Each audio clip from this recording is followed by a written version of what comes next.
எல்லாருக்கும் வணக்கம். நீங்க கேட்டுட்டு இருக்கிறது பிலீவ் இன் டைம். இது ஒரு தமிழ் பாட்காஸ்ட் சேனல்.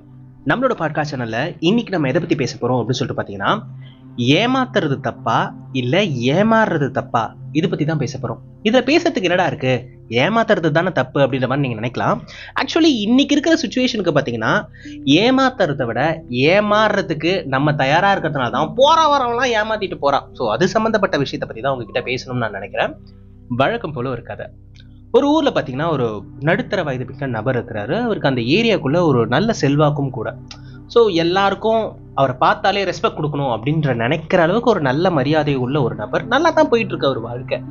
திடீர்னு என்ன ஆச்சுன்னு தெரியல, அன்பார்ச்சுனேட்டா அவர் இறந்துட்டாரு. ஸோ அவர் இறந்ததுக்கு அப்புறம் அவரோட ரெஸ்பான்சிபிலிட்டி எல்லாமே பார்த்தீங்கன்னா அந்த வீட்டோட குழந்தைக்கு வருது, அதாவது அந்த பையனுக்கு வருது.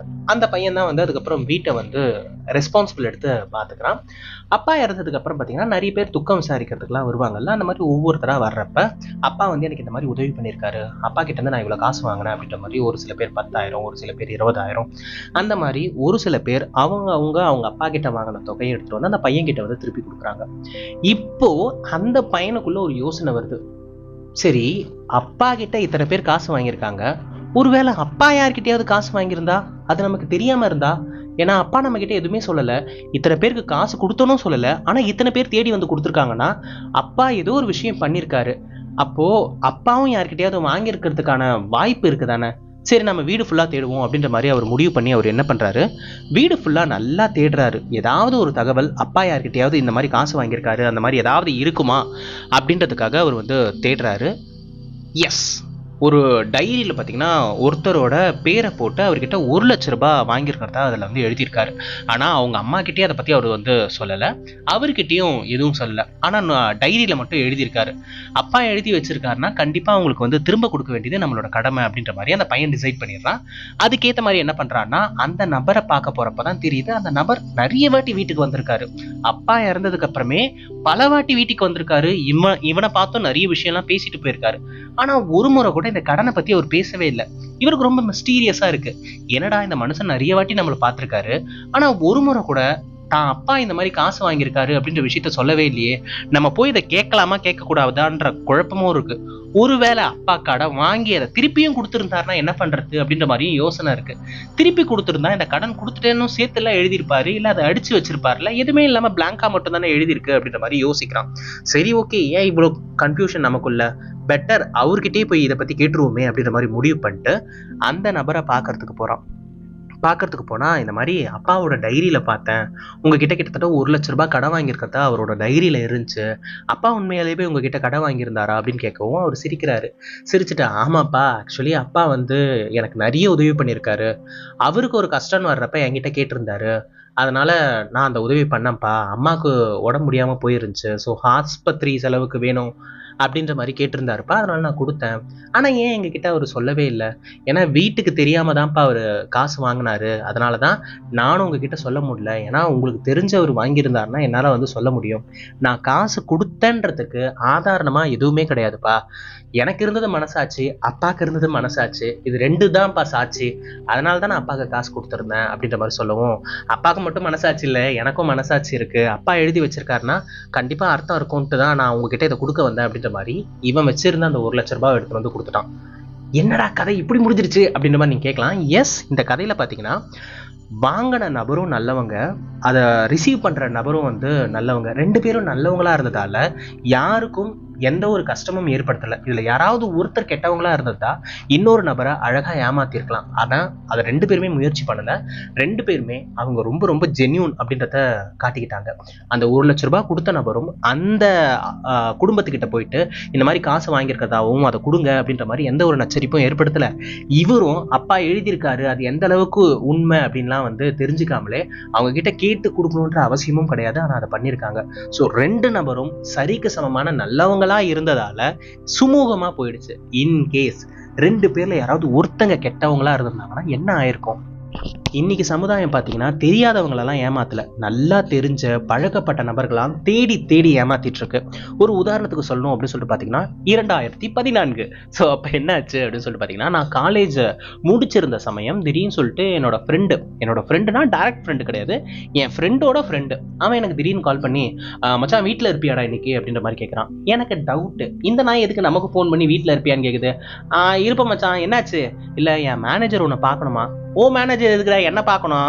என் மேனேஜரே என்ன பார்க்க முடியாது. உன் மேனேஜரா? யார் மச்சான் உன் மேனேஜர்? யாரெல்லாம் கிடையாது, நான் தான் இன்னும் வேலைக்கு போலையே. சரி வா கிளம்பி வா, நான் வீட்டில் தான் இருப்பேன் அப்படின்ற மாதிரி என் ஃப்ரெண்டு கிட்ட சொல்லிட்டான். என் ஃப்ரெண்டு அவனோட மேனேஜர் சொல்லிட்டு ஒரு ஆளை வந்து கூப்பிட்டு வந்தான். அந்த ஆள் பார்த்தீங்கன்னா பயங்கரமாக வந்திருக்கான். கோட்டு பேண்ட்டு ஷூவை கூட கழட்டலங்க, ஷூ கூட கழட்டாமலாம் தான் தலைவன் வீட்டுக்குள்ளே வந்தான். வீட்டுக்குள்ளே வந்துட்டு may I talk you few minutes அப்படின்ற மாதிரி கேட்டான். பேசுங்க சார் அப்படின்ற மாதிரி சொன்னேன். மே யூஸ் யுவர் ரூம் அப்படின்ற மாதிரி கேட்டுட்டு வீட்டுக்குள்ளேயே வந்தாரு. வந்து உட்காந்துட்டாரு. லேப்டாப்பை ஓப்பன் பண்ணாரு. லேப்டாப்பை ஓப்பன் பண்ணிட்டு மிஸ்டர் நான் தானா மட்டும்தான், ஆக்சுவலி உங்களோட ஃப்ரெண்டு வீரா உங்களை பற்றி நிறைய சொல்லியிருக்காரு. இவன் என்னை பற்றி நிறைய சொல்லியிருக்காரா? சார் இவனுக்கே என்னை பற்றி நிறைய தெரியாது சார், இவன் என் ஃப்ரெண்டோட ஃப்ரெண்டு. இருந்தாலும் அவர் பல வருஷமா உங்களை அப்சர்வ் பண்ணியிருக்காரு. உங்ககிட்ட நிறைய டேலண்ட் இருக்குமாமே. டேலண்டா? இருக்கும் சார், நிறைய இருக்கும் சார், நிறைய இருக்கும். எஸ், எங்களோட பிஸ்னஸ்க்கு பார்த்தீங்கன்னா உங்களோட டேலண்ட் தேவைப்படுது. ஸோ உங்களோட டேலண்ட்டை நாங்கள் ஹையர் பண்ணலான்னு வந்திருக்கோம். டேலண்ட்டை ஹையர் பண்ண போறீங்களா? எப்படி சார் என் டேலண்ட்டை மட்டும் நான் ஹையர் பண்ண முடியும்? என்னையும் சேர்த்து தானே நீங்கள் ஹையர் பண்ணோம். கரெக்ட், எக்ஸாக்டாக நீங்கள் பாயிண்ட்டுக்கு வந்துட்டீங்க. ஆக்சுவலி ஒன்றும் இல்லை, எங்ககிட்ட ஒரு பிஸ்னஸ் மாடியூல் இருக்குது, அந்த மாடியூலை நீங்கள் கொஞ்சம் பாருங்கள் அப்படின்ற மாதிரி அந்த லேப்டாப்பை ஓப்பன் பண்ணி என்னென்னவோ காட்டுறாரு. இந்த மாதிரி வந்து இப்படி இருந்த நபர் வந்து இப்போ இப்படி ஆயிட்டாரு, அப்படி இருந்த நபர் இப்படி ஆயிட்டாரு, இவங்க அப்படி ஆயிட்டாங்க, அவங்க இப்படி ஆயிட்டாங்கன்னு சொல்லிட்டு என்னென்னத்தையும் எனக்கு காட்டுறாரு. எனக்கு ஒன்றுமே புரியலை. ஆனால் ஒரு விஷயம் புரிஞ்சு, எல்லாரும் சாதாரண நிலையில இருந்து பயங்கரமாக மாறிட்டாங்க அப்படின்றது மட்டும் புரிஞ்சிருச்சு. இப்போ நீ சாதாரணமாக இருக்கிற, கரெக்டா? ஆமாம் சார். நீ அவங்கள மாதிரி மாறணுமா இல்லையானா மாறணும் சார் அப்படின்ற மாதிரி நானும் பதில் சொல்றேன். இப்போ அந்த நபர் என்ன சொல்றாரு, நீ எவ்வளோ நாளைக்கு ஸ்ப்ளெண்டர்லேயே போற? சார் எவ்வளோ நாளைக்கு போறேன்னா, போன மாசம் தான் சார் எடுத்தேன், எனக்கு என் பைக் வேணும். அப்படி இல்லப்பா, எத்தனை வருஷத்துக்கு வந்து ஸ்ப்ளெண்டர் பைக்கே ஓட்ட போற? உனக்கு பிஎம்டபிள்யூலாம் ஓட்டணும்னு ஆசையே இல்லையா? பிஎம்டபிள்யூவா சார்? கார் தானே சொல்றீங்க? ஆமா, உனக்கு கார் ஓட்டணும்லாம் ஆசையே இல்லையா? கார் ஓட்டணும்லாம் ஆசை இல்லை சார், ஏன்னா எனக்கு ஓட்ட தெரியாது. ஏய், அப்ப பிஎம்டபிள்யூலாம் வச்சிருக்கவனுக்கு ஓட்ட தெரிஞ்சா வச்சுட்டு இருக்கான், டிரைவர் வச்சுக்கலாம் மேன், அதெல்லாம் ஒன்றும் கவலை கிடையாது. பட் நீ கார்ல போகணும்னு ஆசை இருக்கா இல்லையா? இருக்கு சார், இருக்கு. அப்போ என்னோட பிசினஸ் மாடல தெரிஞ்சுக்க. ஆக்சுவலி ஒண்ணு இல்ல, எனக்கு கீழே தான் வந்து நம்ம வீரா வராரு, சரிங்களா? இப்போ வீரா உங்களை ரெஃபர் பண்ணியிருக்காரு. ஸோ நீங்க வந்தீங்கன்னா நீங்க வீராக்கு கீழே போயிடுவீங்க, இவனுக்கு கீழே நான் போயிடுவேனா? சரி, அப்போ எனக்கு மேலே இவன் இருப்பான், அப்படிதானே? ரெண்டும் ஒன்று தானப்பா. அதான் சார், நீங்க கண்டினியூ பண்ணுங்க. சரி. இப்போ வீரா எனக்கு மேல இருக்கான், எனக்கு கீழே ஏகப்பட்ட பிரான்ச்சஸ் இருக்கு. என்னோட பிரான்ச்சஸ்ல ஒரு பிரான்ச் தான் வீரா. இப்போ வீரா கீழே இருக்கிற பிரான்ச்சஸ்ல தான் நீ வருவ, சரியா?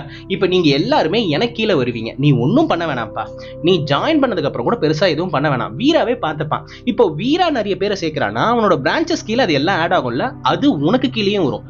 நீ பர்ஃபார்மன்ஸ் பண்றியோ இல்லையோ, வீரா பர்ஃபார்மன்ஸ் பண்ணுவான். ஏன்னா வீரா எத்தனையோ பேரை ரெஃபர் பண்ணியிருக்கான், அதுல ஒன் ஆஃப் த கிளைண்ட் தான் நீ. ஆக்சுவலா இப்போ உனக்கு புரிய நினைச்சிருக்கேன். புரியுது சார், சொல்லுங்க சார் அப்படின்ற மாதிரி நான் குழப்பத்திலே இருக்கிறேன். அதுக்கப்புறம் அவங்க என்ன எக்ஸ்பிளைன் பண்றாங்கன்னா, இப்போ ஒன்றும் இல்லப்பா, இப்போ வீரா எப்படி உன்னை ரெஃபர் பண்ணி இந்த பிசினஸ்குள்ள கொண்டு வந்தாரோ அதே மாதிரி நீயும் உன் கீழே இருக்கிற நிறைய பிரான்ச்சஸ் வந்து கிரியேட் பண்ணணும். ஸோ நீ நிறைய பேரை ரெஃபர் பண்ணும். உன்னாலே நல்லா பேச முடியும், ஏன்னா ஆல்ரெடி அவன் சொல்லியிருக்கான் நீ டேலண்டட் கைன்ட்டு. ஸோ உன்னால கண்டிப்பா பேச முடியும். ஸோ உனக்கு கீழே இருக்கிற டீமை வந்து நீ தான் மென்டார் பண்ணணும். ஸோ அவங்களுக்கு நம்ம பிசினஸ் பத்தி நிறைய சொல்லணும். சார் இவ்வளோ நேரம் பேசுனீங்க, நீங்களே பிசினஸ் பத்தி ஒன்றும் சொல்லி சார். ஆக்சுவலி இதுதான்ப்பா பிசினஸ் மாடியலே. ஆக்சுவலி இதுல வந்து பிசினஸே கிடையாது, ஆனா அதுதான் ஒரு பிஸ்னஸே கிடையாது, அதுதான் பிஸ்னஸா? சரி, எனக்கு புரியல சார். ஒன்றும் இல்லைப்பா, நீ ரெஃபர் பண்ணுறல, அந்த ரெஃபரலுக்கே உனக்கு வந்து பிஸ்னஸ்ல இருந்து அமௌண்ட் வர ஆரம்பிச்சிடும். அப்படிங்களா? நான் எதுவும் பண்ண தேவையில்ல, ஒரு நபரை கை காட்டி விட்டா போதுமா? எஸ், இது பேர் தான் MLMனு சொல்லுவாங்க. நீ என்ன பண்றனா, இந்த கான்செப்டை நல்லா வந்து பை ஹார்ட் பண்ணிக்க. ஸோ உனக்கு கீழேயும் பார்த்தோன்னா ஏகப்பட்ட ஃப்ரெண்ட்ஸ் இருப்பாங்க, ஏகப்பட்ட ரிலேட்டிவ்ஸ் இருப்பாங்க. அவங்க எல்லாருக்கும் அப்ரோச் பண்ணு, அவங்க எல்லாரையும் உன் பிரான்ச் கீழே வந்து அப்படியே சேர்த்துக்கிட்டே போ. இப்போ அவங்களும் ஒர்க் பண்ணுவாங்க, அப்போ அவங்க கீழேயும் பிரான்ச்சஸ் வந்துகிட்டே இருக்கும். அதுக்கப்புறம் ஒரு ஸ்டேஜ்க்கு மேலே நீ உழைக்கவே தேவையில்லை தம்பி, ஏன்னா அவங்க எல்லாரும் உனக்காக உழைக்க ஆரம்பிச்சிருவாங்க. ஸோ அவங்க கீழே பிரான்ச்சஸ் கிரியேட் ஆக அதுலேருந்து வர ரெவென்யூ எல்லாமே உனக்கு தான் வரும். இப்போ உனக்கு நல்லா புரிஞ்சிருக்கும்னு நினைக்கிறேன். அப்படின்ற மாதிரி திரும்ப மண்டையை வாஷ் பண்ணிக்கிட்டே இருக்கிறாங்க. ஸோ ஃபைனலா எங்க வந்து முடிச்சாங்க அப்படின்னு சொல்லி பாத்தீங்கன்னா, ஆக்சுவலி ஒரு ஸ்பெஷல் ஆஃபர் போயிட்டு இருக்குப்பா. ஒன்றும் இல்லை, இந்த 1 வீக்குள்ள நீ ஜாயின் பண்ணுனா அடுத்த வாரம் போற கோவா ட்ரிப்ல நீயும் இருப்ப. கோவாவா? ஃபாரின்லாம் போறீங்களாடா? ஏய், கோவா இந்தியாக்குள்ள தான்டா இருக்கு, அது எப்படா ஃபாரின்? அது ஃபாரின் இல்லையா? என்னை பொறுத்த வரைக்கும் அது ஃபாரின் தான்டா. வெங்கட் பிரபு படத்துலலாம் பார்த்துருக்கேன். இப்போ கோவாக்கெல்லாம் கூட்டு போவீங்களா? கண்டிப்பா கூட்டு போவோம்ப்பா. ஆக்சுவலி அதுக்கு நீ வந்து ஜாயின் பண்ணிருக்கணும், அதுவும் 1 வீக் உள்ள நீ ஜாயின் பண்ணிட்டனா உன்னோட எல்லா ப்ரொசீஜரையும் வந்து வீரா பார்த்துப்பான். எது வீரா பார்த்துப்பானா? சார் இவனை பத்தி உங்களுக்கு தெரியாது சார். சோசியல் சயின்ஸ் எக்ஸாம் அப்ப மேப்பை தூக்கி காட்டினேன் சார். அதுல இருந்த என் பேரையும் சேர்த்து எழுதிட்டு மிஸ்கிட்ட மாட்டி விட்டான் சார். அந்த லட்சணத்துல தான் சார் இவன் பார்த்துப்பான். இவனை நம்பி எப்படி சார் என்ன வந்து பொறுப்பு கொடுக்குறீங்க அப்படின்னு மாதிரி. அதெல்லாம் அப்பப்பா. இப்போ வந்து வீரா டெக்னிக்கலாவும் இம்ப்ரூவ் ஆயிருக்கான். ஸோ அவனால நிறைய விஷயம் சாதிக்க முடியும். ஸோ நீ எது பத்தியும் கவலைப்படாத, நம்பி இந்த குரூப்புக்குள்ள வா. கண்டிப்பா உன்னால அடுத்த லெவலுக்கு போக முடியும். நீயும் கண்டிப்பா BMW கார் வாங்குற, ஓகேவா அப்படின்ற மாதிரி சொல்லி ஏகப்பட்ட வீடியோஸுக்கள், இங்க பாரு செயின் இதுல தான் வாங்கினேன், இங்க பாரு மோதிரம் இதுல தான் வாங்கினேன், இப்போ நான் போட்டிருக்க ட்ரெஸ் நான் இதுல தான் வாங்கினேன் அப்படின்ற மாதிரி என்னென்னத்தையோ காட்டி ஏகப்பட்ட பிரைன் வாஷ் பண்ணிட்டாங்க. பட் அன்பார்ச்சுனேட்டா அந்த நேரம் என்ன நடந்துச்சு அப்படின்னு சொல்லிட்டு பாத்தீங்கன்னா வீட்டுல கொஞ்சம் பிரச்சனை. ஸோ அதனால அவங்க கேட்ட மாதிரி 2500ன்றது அன்னைக்கு நாளுக்கு அது பெரிய அமௌண்ட், இன்னைக்கு நாளுக்குமே அது பெரிய அமௌண்ட் தான். சரிங்களா? ஸோ அப்ப என்ன பண்றேன்னா அந்த பர்டிகுலர் டைம்குள்ள என்னால கட்ட முடியல. எனக்குள்ள என்ன தோணுச்சுன்னா இது லேட்டா கட்டலாம், ஆனா கோவா ட்ரிப் வராதே, அதனால நான் அப்புறம் கட்டுறேன்டா, மறுபடியும் இந்த கோவா ட்ரிப் வரும்னு சொல்லுவீங்கல்ல அப்ப கட்டிக்கிறேன்டா அப்படின்ற மாதிரி நான் அதை போஸ்ட்பான் பண்ணி ஒரு ஸ்டேஜ்ல என்ன ஆச்சுன்னா அவன் கான்டாக்டே மறந்துட்டேன். நான் பாட்டில் என் வாழ்க்கையை பார்க்க ஆரம்பிச்சிட்டேன். நான் பாட்டில் ரெகுலர் ஜாபுக்கு போயிட்டு இருந்தேன். ஒரு நாள் என்ன ஆச்சு, என்னோட ஃப்ரெண்டு வீராவை ஆக்சிடென்ட்ல நான் ரோட்ல பார்த்தேன். ஆக்சுவலி அன்னைக்கு அவன் பேசின பேச்சுக்கு பாத்தீங்கன்னா அடுத்த ஒரு வருஷத்துல அவன் கார்ல எல்லாம் இருந்திருக்கணும். ஆனா காவாக்கு பக்கத்துல காப்பி குடிச்சிட்டு நின்னுட்டு இருக்கான். ஏய் என்ன மச்சான் இங்க நின்னுட்டு இருக்க அப்படின்ற மாதிரி போய் கேட்கறப்பதான் சொன்னா, மச்சான் இல்லடா ஆக்சுவலி அது ஒரு ஃப்ராடு கம்பெனிடா, அது எனக்கு தெரியும், பட் அந்த டைம்ல என்ன பண்றதுன்னு தெரியல, அதனால தான்டா நான் உன்னை ரெஃபர் பண்ணேன் அப்படின்ற மாதிரி என் ஃப்ரெண்டு சொல்றான். அப்பதான் எனக்கு ஒரு விஷயம் புரிஞ்சு, என் ஃப்ரெண்டுக்கு தெரியாமலாம் இல்லை, என் ஃப்ரெண்டுக்கு தெரிஞ்சிருக்கு அது ஃப்ராடு கம்பெனின்ட்டு. ஆனா என்ன பண்றது, சர்வைவல் ஆஃப் த ஃபிட்டஸ்ட் அப்படின்னு வர்றப்ப அவங்க நம்மள தெரிஞ்சவங்களா இருந்தாலும் பரவாயில்ல, அடிச்சாதான் நமக்கு ஏதாவது ஒரு காசு வரும்னா அடிக்க தயாரா இருக்கிற நபர்கள்ல நாமளும் ஒருத்தங்களா இருக்கும் அப்படின்றது லேட்டரா தான் ரியலைஸ் ஆச்சு. நல்ல வேலைடா நீ ஜாயின் பண்ணல, நிறைய பேர் ஜாயின் பண்ணிட்டு அதுக்கப்புறம் என்ன வந்து கால் பண்ணி இப்ப வரைக்கும் கத்துட்டு தான் இருக்காங்க. என்ன பண்றது மச்சான், அந்த மாதிரி வேலை அதுல சேர்ந்துட்டேன், எனக்கு வேற வழி தெரியல, அதனாலதான் நான் அப்படி நடந்துக்கிட்டேன்டா அப்படின்ற மாதிரி என் ஃப்ரெண்டு என்கிட்ட சாரிலாம் கேட்டான். ஏய் எதுக்குடா சாரிலாம் கேட்டுட்டு இருக்க, போ மச்சான் அப்படின்ற மாதிரி சொல்லிட்டேன். பட் இப்ப என் மைண்டுக்குள்ள என்ன தோணுதுன்னா, இந்த சசிகுமார் ஒரு டைலாக் சொல்லுவாரு பாத்தீங்களா, குத்துனது நண்பனா இருந்தாலும் செத்தாலும் காட்டி கொடுக்க கூடாதுன்ட்டு. அதுக்காக போற வரவெல்லாம் குத்தி பழகிறதுக்கு நான் என்னடா பாக்ஸிங் பேகாடா? சோ நான் என்ன சொல்ல வரேன்னா, அப்பயாவது பரவாயில்ல, ஏதோ போற வரவன் திடீர்னு ஒருத்தன் வந்து வாழ்க்கைக்குள்ள வந்து நம்மளை ஏமாத்திட்டு போவான், ரொம்ப நம்ப வச்சு ஏமாத்துவான், இந்த மாதிரி தான் நடந்துட்டு இருந்துச்சு. ஆனா இப்ப இருக்க சமுதாயம் டோட்டலா கான்ட்ராஸ்டா மாறிடுச்சு. திடீர்னு ஒரு நபர் வந்து உங்களுக்கு வந்து கால் பண்ணுவாங்க, உங்களுக்கு எப்பயோ ஒரு முறை உங்ககிட்ட பேசி பழகினவங்களா இருப்பாங்க. அவங்க கால் பண்ணி இல்ல மச்சான் உங்ககிட்ட பேசின போல இருந்துச்சு அதான் கால் பண்ணேன் அப்படின்னு யாராவது சொன்னாங்கன்னா நம்பாதீங்க.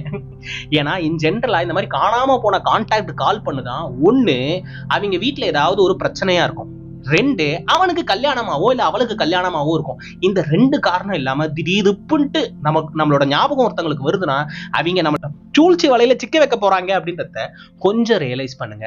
ஏன்னா இன்னைக்கு நாம வாழணும்னா மத்தவனை என்ன வேணா பண்ணலாம் அப்படின்ற அளவுக்கு ரொம்ப மோசமா இந்த சமுதாயம் போயிட்டு இருக்கு.